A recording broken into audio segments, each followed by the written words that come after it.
Teksa Partia Socialiste dhe Lëvizja Socialiste për Integrim janë në prag të analizës për zgjedhjet e 21 qershorit, kryetari LSI-s Ilir Meta ka vlerësuar se forca politike që ai drejton arriti një fitore spektakolare dhe se forumi rinor i saj dha një kontribut të madh në bashkitë e mëdha që u fituan nga koalicioni qeverisës. Rezultati më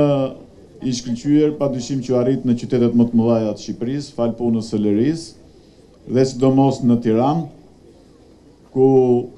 padyshim Lëria ishte ajo që e drejtoi pothuajse gjithë fushatën, ashtu sikurse drejtoi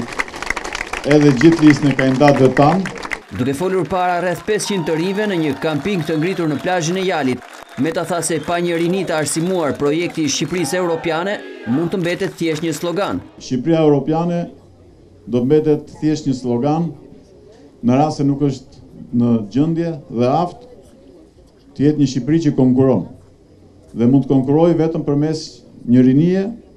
më të arsimuar. Për sa i përket rezultatit të zgjedhjeve të qershorit, ashtu si Partia Socialiste, edhe Lëvizja Socialiste për Integrim pritet që të kryejë analizën në muajin shtator.